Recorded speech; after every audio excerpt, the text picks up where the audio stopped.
TV podcast, where every conversation counts. Tune in now.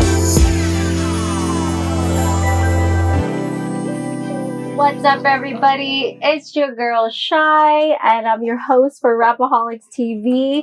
We're here today with Barton B and Santana in the building. We're gonna learn more about them and with their music journey and what they got going on. So grab your drink, get comfortable, and let's get into it. Welcome, guys. What's up? Not a whole lot. Thanks for having us. Well, thanks for being appreciate here. being here. Thanks for having us. Yes. Okay. So, Barton B, you're Yes. originally from Hamilton, right? That's right. Yeah, I'm from Barton Street. Barton Street. Oh, is that where your name came from? The name came from there, yeah. Yeah. And I know where you from, Santana. Where are you from? I was born in Scarborough, Toronto, but I'm from the north side, Edmonton. The north side Edmonton. Oh, we know how that is. You don't know. Yeah. So I'm gonna jump into it, okay? So what keeps you both motivated when things are moving slow? Relating to music? Yeah.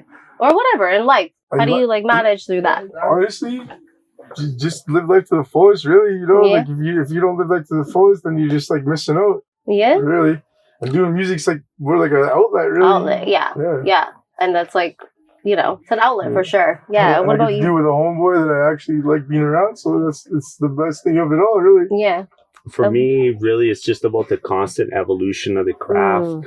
Just pushing it forward. Yeah. Music's a lot different than it used to be nowadays. I find it's getting away from the lyrical side, getting more into melodies. Right. And me personally, I want to stick with more like hardcore rap music.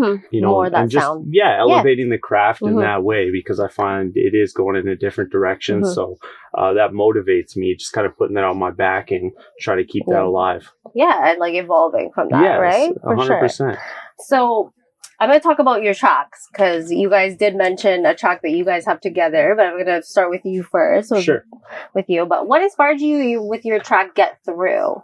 Was it something you were dealing with at the time? Get through, yeah. It was just about persevering through those hard times in life and getting through it and doing what you had to do to move on and evolve again. Yeah, just an evolution.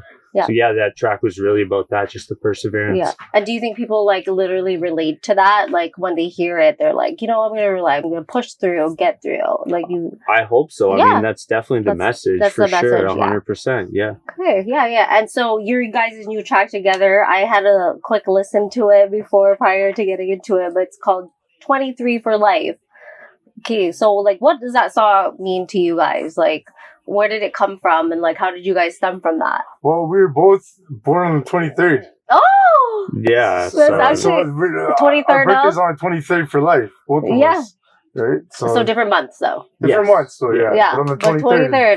Okay, months, so that's a good like a relatable type of coincidence. I like that. How would you guys describe your sound? How would you describe with the Barton B sound? Honestly, just going back to that verbal purist and just being true and pure to the art, trying to elevate it, and hardcore punchlines, the similes, the paradoxes, just trying to do things different, trying to elevate the game, literally elevating the bar. Right. So I really like those terms that you use, honestly. Cheers, and for you, Bandana? For me, it's more, it's like I said, it's an outlet for me, but it's more like, when I do my music, I want people to be able to relate to it on a real level, not like so much on like just because you like the verse that's said over 20 fucking times. Like, I like to keep it real for people who can actually relate it, like kind of like Pac style. Yeah. Storytellers. There's all these different artists. There's storyteller artists. There's guys that just say the same thing over and over again. It gets repetitive. I'm old school, so I like to keep it that way, and I found that music was more relatable. Yeah, especially with people like from Edmonton, we're all from a small town, or like it gets repetitive, so it's like really nice. And people go through different things in life, right? So you be able to relate to it. So between you guys, because I know you guys have been both in the game for quite some time, right? So what do you enjoy more, performing live or performing in the studio? Me personally, I'm a studio guy. That's really where I shine. Behind the boards, behind the beats, the mixing, the mastering, and just the creation of the music. music. That's behind. that's definitely where I love to be. I don't mind performing, don't get me wrong, but I find that's where I shine. Yeah, you gotta get yourself out of the box a little bit. Yeah. Come on, I'm kidding. I definitely got to get out there more. I mean, you'll hear me on Spotify or whatever, YouTube, but I definitely need to get out in the scene more and shake some hands and say hello. And it's good to put a face to the name, Absolutely, right? 100%. The energy too, right? Yeah. And what about you? Me, I love performing. Yeah. I love performing. I like the rush of it, Yeah. And once I get out there, it's like a switch turns on to where nothing else matters but what I'm doing right there. Right. I don't know. I like I said, I like my music for people to relate to it, just like how I grew up relating to Pac or Big Pun or 50, Yeah, the whole Big Pun. I haven't heard that. Yeah. He's a classic. He's a legend. A lot of people didn't realize it. I feel he was better than Biggie. Oh yeah. Okay. So, independent artists wear a lot of hats, right? As you know. Yeah. I'm sure you wear a lot of hats. You wear a lot of hats. You got your own thing going. Let them know, Barton. So how do you balance music and real life? Honestly, and the pressure? It's not hard when it's one of your natural passions in life. It doesn't feel like a job, right?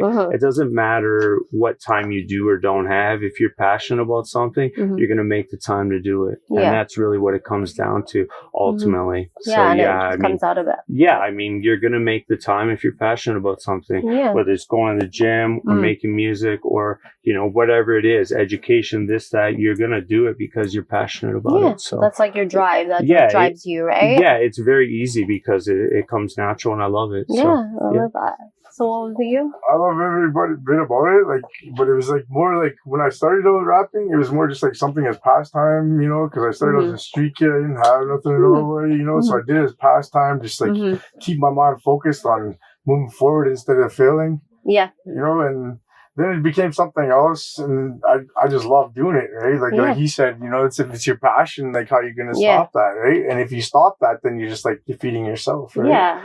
And me, I'm passionate about my things that I do in regular life too. Like I'm a private personal trainer, so I'm very passionate about helping other people get to where they want to go with their health goals. With their goals, but with my music, I want to reach people on a passionate level too, but to where they can relate in like a day-to-day life struggles, Yeah. If they can't relate to that or they don't know anything about it, then it's just another song. Yeah.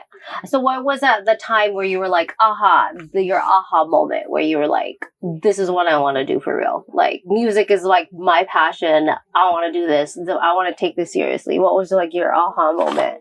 Honestly, sometimes, like you were saying, just relating to people, when you can write that song that can put tears in people's eyes, or maybe they're already in that mode and you can take that out of them with the same, like counter emotion. I mean, that was really a big pulling factor, knowing that you could affect people's lives negatively or positively with the emotions that you were putting out there. And that's so inspirational to hear. Like, people can relate to your music and be like, 100%. Listening to it and being like, you know what, I feel the same way. I'm going through the same thing, right? 100%. Yeah, that's why we do it. Okay. So when people look back on your journey years from now, right? Well, let's like take it back. Like, people will start and saw your journey, saw your come up, saw everything and what you went through. How do you guys want to remember? How do you want to represent and remembered? Like, musically, but not just musically, but as a person? Honestly, somebody that was just very passionate about the craft, and when they look back at it, say he was one of the best in this country or in the world to actually do this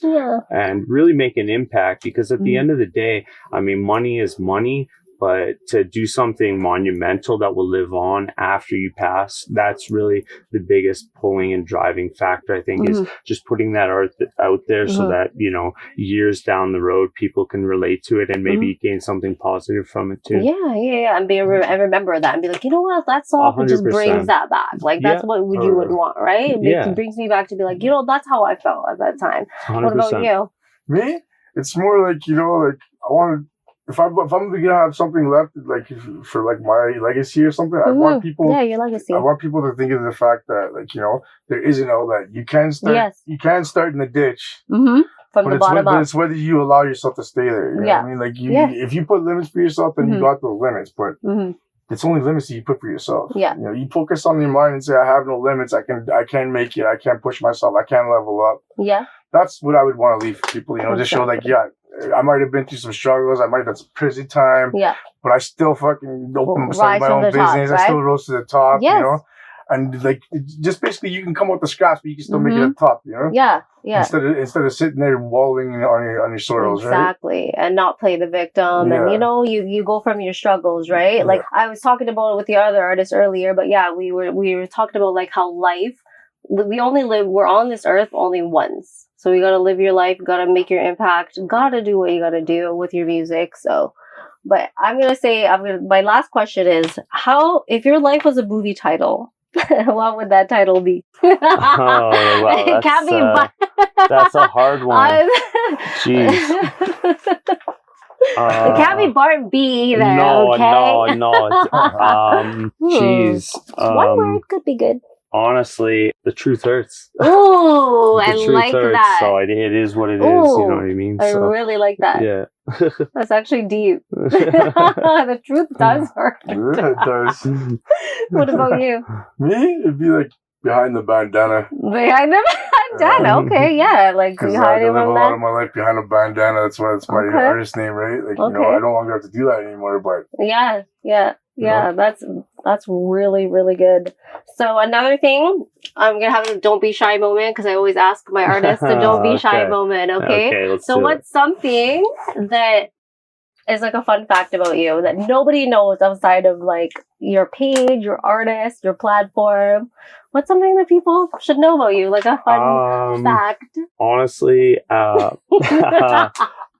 geek out on old video games. Ooh, like NES and like old video games. I collect them a little bit. That like type Star Fox. that kind of stuff. Oh, that's my jam. Yeah, you love Star Fox. I do. Yeah. But like, all that old stuff. I definitely geek out on it. Okay. So I'm a bit of an old video game junkie. That's a cool fact. Yeah. That's a fun fact for sure. It's a tough question for me.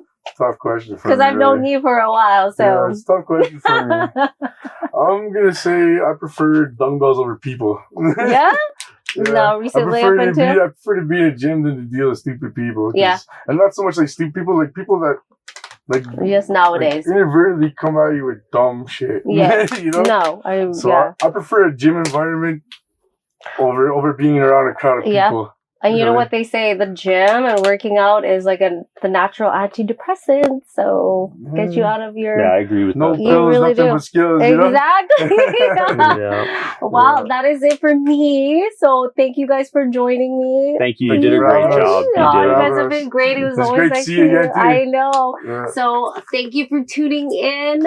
Please hit that like, subscribe, and show us the love. Show them the love with their new songs, and hit up Rappaholics for the merch, and yeah, we'll see you guys again soon.